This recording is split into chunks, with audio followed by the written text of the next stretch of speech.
ojali kofinga ngaizoba kwete nani melitoma na Yesu kimbangu yende mosikolinanga mayele ya bomo twekosio.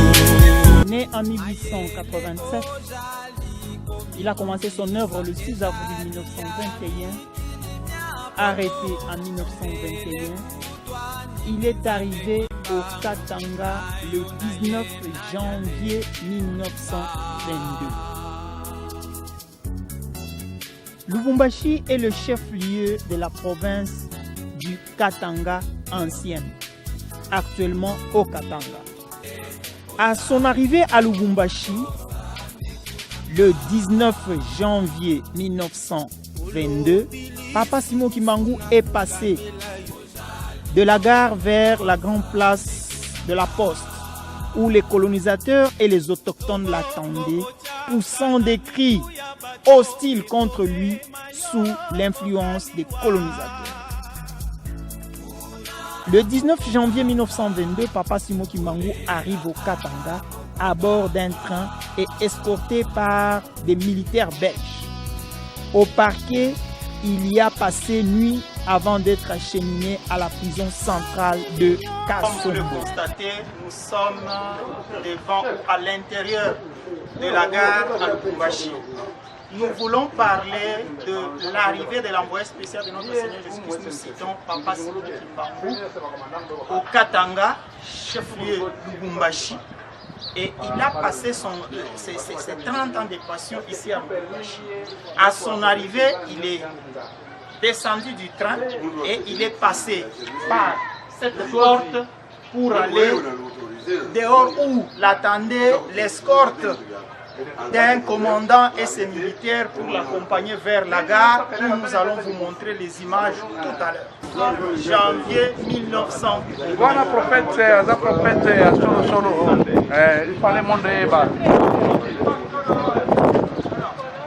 Comme nous l'avons expliqué à l'intérieur de la gare, après avoir quitté la gare le 19 janvier 1922, à cet endroit, le commandant et ses militaires l'attendaient pour l'escorter vers la grande place de la Poste. Nous quittons la gare vers la Poste où Papa Simon Kimbangu était acheminé par un commandant et ses militaires. Là, nous sommes dans l'espace de la gare. Comme nous l'avons expliqué, après la gare, l'escorte qui était arrivée avec Papa Simon Kimbangu l'avait acheminé ici où nous sommes à la Poste où la foule attendait Papa Simon Kimbangu. Sous l'incitation du colonisateur, la foule commençait à hurler et beaucoup se demandaient qui était-il, qu'est-ce qu'il avait fait pour être enchaîné jusqu'aux dents. Papa Simon Kimbangu avait donné une réponse. Il s'adressa à la foule en disant: frères et sœurs, vous vous posez des questions, qui suis-je? Pourquoi je suis enchaîné? J'ai été arrêté à cause de vous. Dans les jours à venir, vous saurez la cause principale de mon arrestation. À cette adresse, un blanc nommé Stepens n'était pas content de l'adresse de Papa Simon Kimbangu au sien. Celui-ci, il avait administré une gifle. Papa Simon Kimbangu se tourna vers lui et dit: ne répète plus ce geste. Monsieur Stepens n'avait pas compris. Il avait giflé pour la seconde fois Papa Simon Kimbangu et tout d'un coup, il s'était transformé en noir et blanc.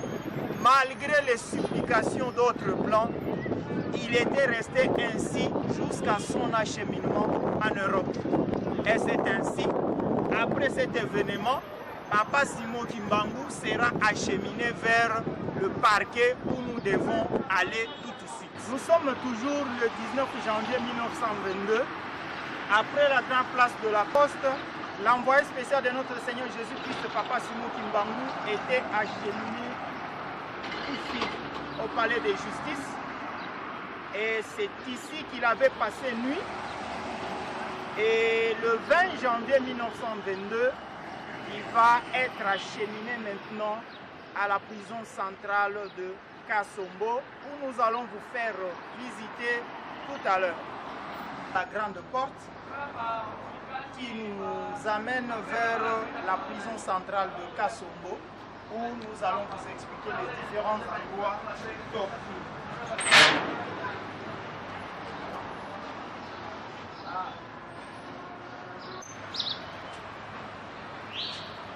Nous sommes à l'intérieur de la prison centrale de Kasombo. Ce couloir nous amène vers l'endroit où les prisonniers se rassemblaient et l'endroit où Papa Simon Kimbangu recevait 120 coups de fouet chaque jour. À cet endroit, Papa Simon Kimbangu étant considéré comme un prisonnier dangereux, il recevait ici 120 coups de fouet chaque jour. Comment est-ce qu'il était ligoté? Ici, la main était ligotée ici, l'autre main là-bas, et il devrait se coucher sur cette pierre et recevoir 120 coups de fouet. 120 coups de fouet du jour au jour. Après avoir reçu 120 coups de fouet,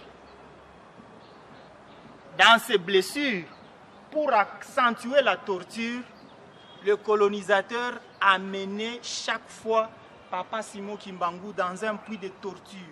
Dans ce puits, on y mettait l'acide, on y mettait le sel pour qu'il ait vraiment mal dans ses blessures après ses fouets. Nous nous acheminons vers le puits de torture.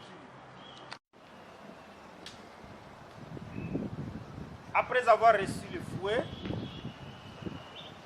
avec des blessures, Papa Simon Kimbangu était maintenu pendant quelques heures dans ce puits. Et on y mettait soit de l'acide, soit du sel plein, comme ça. Au lieu de les tuer physiquement, tout cela était utilisé pour qu'ils puissent disparaître physiquement. Mais avec ces tortures-là, Papa Simon Kimbangu était toujours vivant pendant 30 ans dans ces lieux. Et ici, nous profitons pour vous dire que la prison centrale de Kasombo était scindée en deux. Il y a l'endroit où nous appelons communément les lieux de 20 ans, où il a passé 20 ans, et les lieux où il a passé 10 ans. Du côté 20 ans, c'est l'endroit considéré pour les prisonniers dangereux.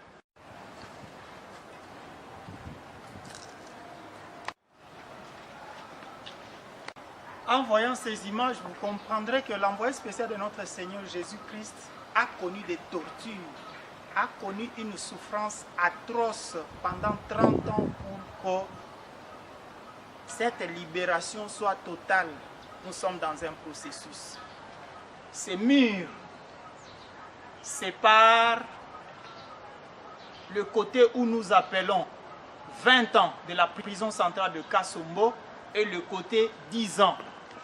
De là où je suis du côté 10 ans. Nous allons entrer du côté 20 ans où nous allons donner quelques explications. Mais la hauteur de ces murs est de 4 mètres et 80 cm. 4 mètres de hauteur, 80 cm. Ou 4,80 mètres. Du côté 20 ans. Nous l'avons dit, le mur qui sépare côté 10 ans et côté 20 ans mesure 4 mètres 80 cm.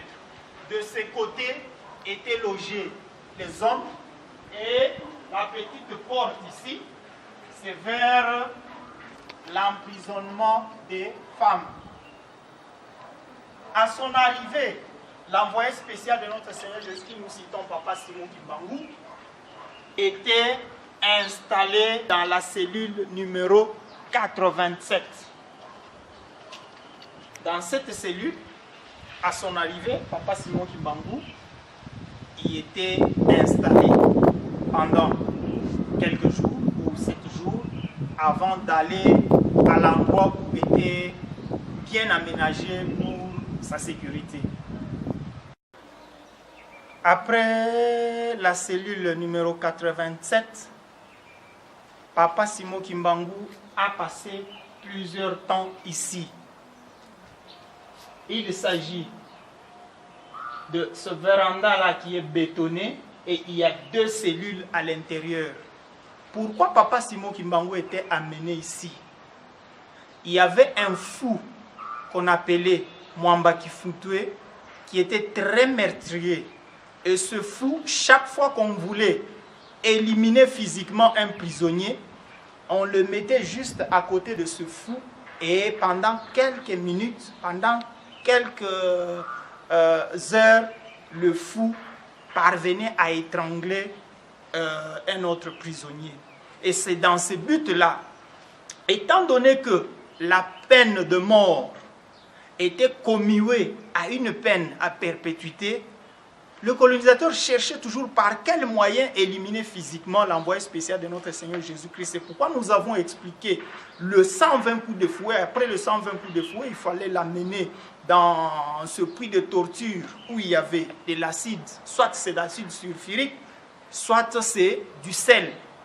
C'était dans le but de l'éliminer physiquement. Alors ici, on va placer Papa Simon Kimbangu à côté du prisonnier le plus dangereux, Mwamba Kifutwe, pour que celui-ci puisse étrangler l'envoyé spécial de notre Seigneur Jésus-Christ.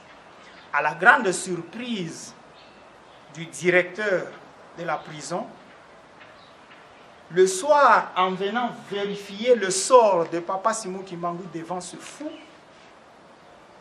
ils avaient trouvé que le fou était guéri par une prière de l'envoyé spécial de notre Seigneur Jésus-Christ, nous citons Papa Simon Kimbangu.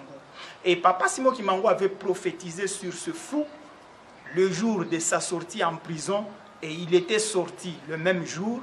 Il était rentré en Zambie jusqu'à ce qu'il avait trouvé sa mort.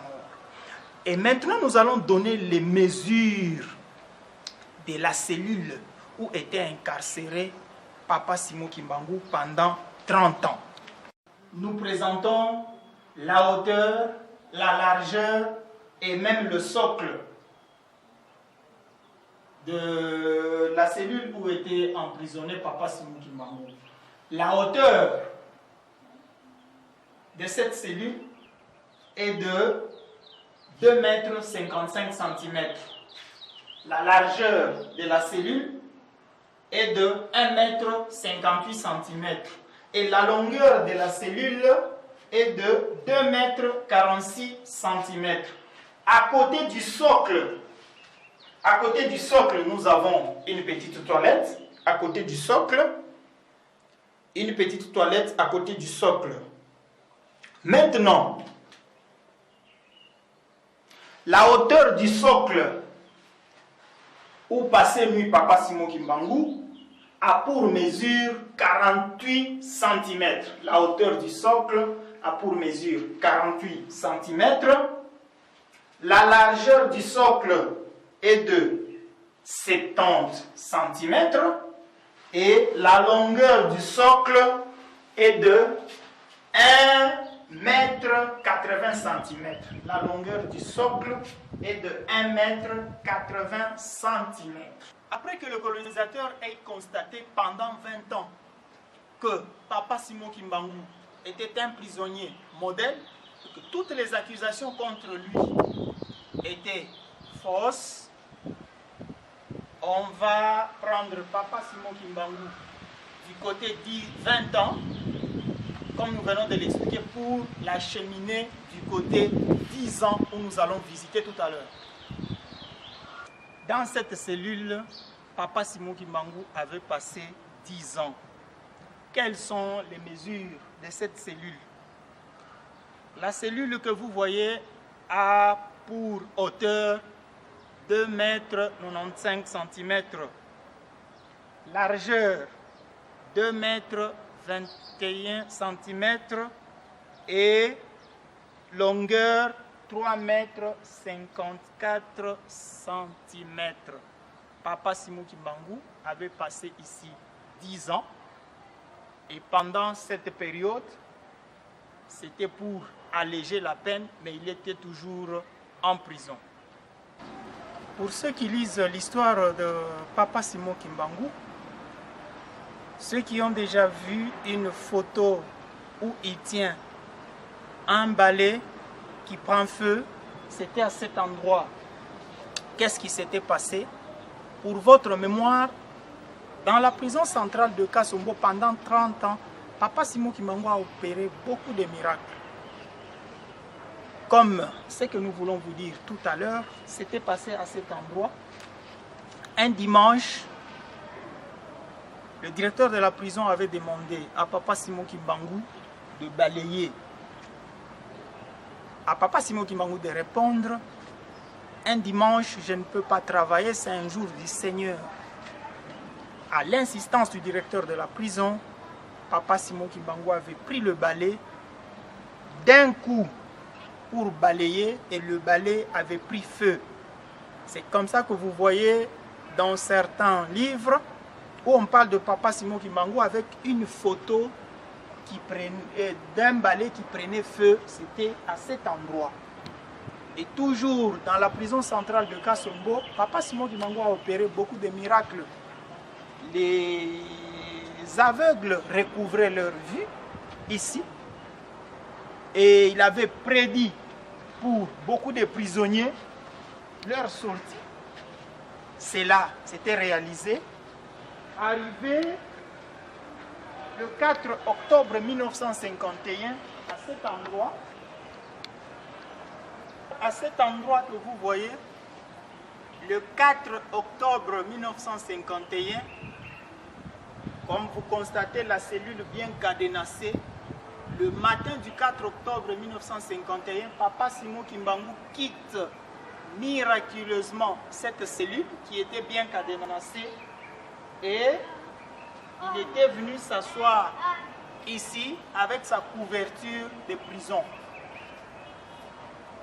Quand le directeur de prison était venu pour constater cela et demander à Papa Simon Kimbangu qui avait ouvert pour lui la cellule pour qu'il se retrouve hors de la cellule avec sa couverture, Papa Simon Kimbangu s'était tenu debout et avait dit au directeur de la prison: les 30 ans dont je m'étais convenu avec notre Seigneur Jésus-Christ est déjà réalisé.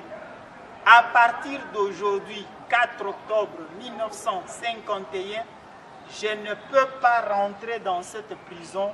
Ma prison vient de prendre fin et il avait jeté la couverture au pied du directeur de la prison.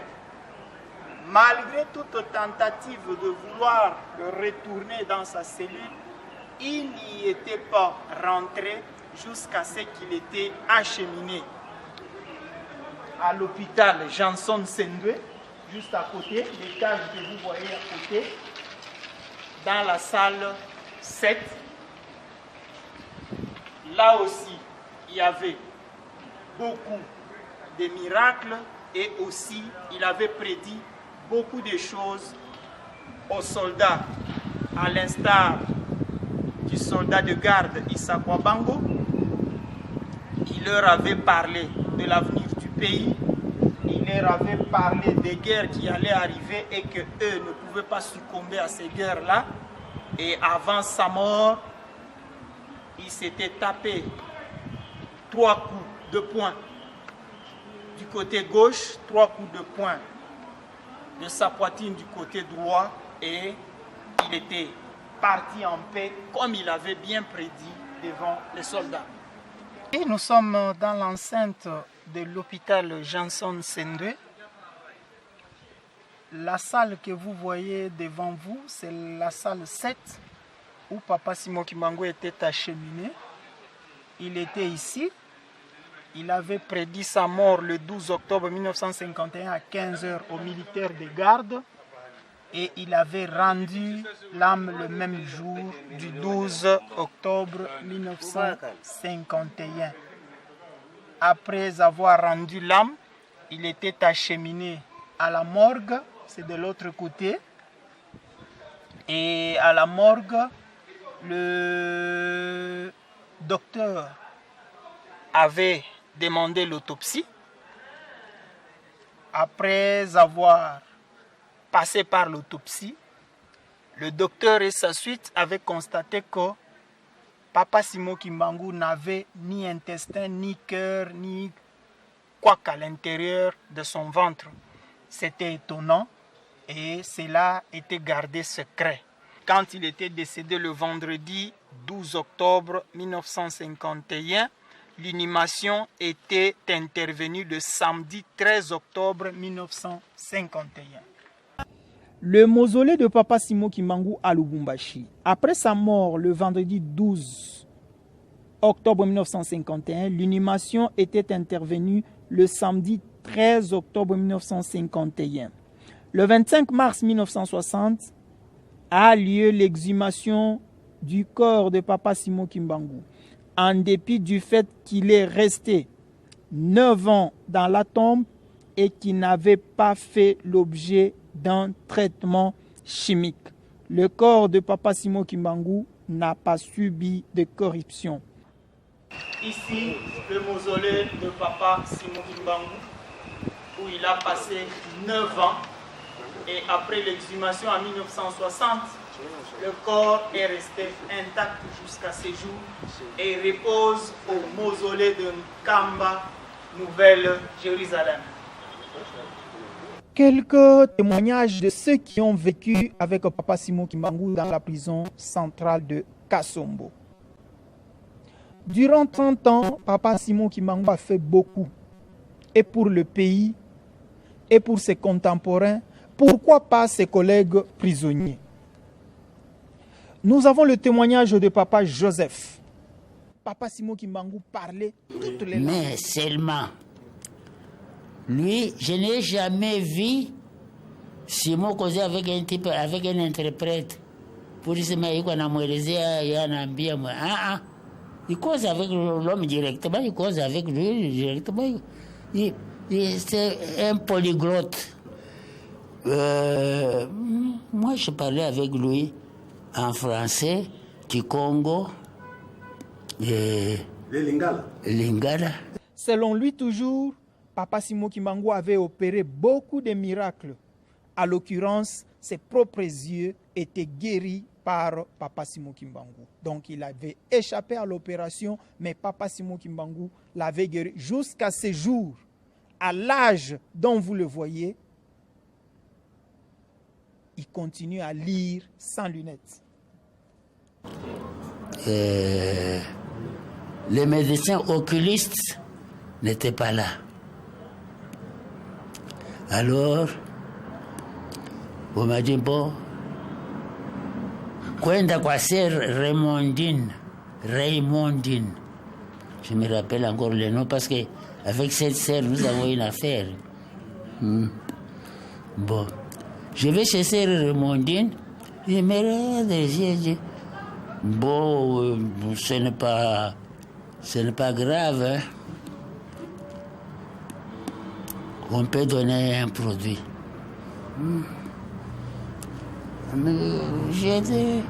L'infirmier vient avec l'argirol. Je ne sais pas si vous connaissez ça. Hein? Argirol pour me mettre dans les yeux. L'infirmier qui dit à la sœur, c'est Apanaïle, ma sœur. Apanaïle. J'ai fait ça. Le flacon tombe. Je ne sais pas, les flacons de notre époque, les flacons des médicaments étaient solides. Hein? Ce n'est pas comme maintenant, ça se casse comme ça, non. Bon. Je regarde ça, bon. Moi, c'est fini. Je viendrai quand le médecin viendra. Je viens ici, Simon me cherchait. On me dit, bon. J'étais à l'hôpital, je le raconte quoi.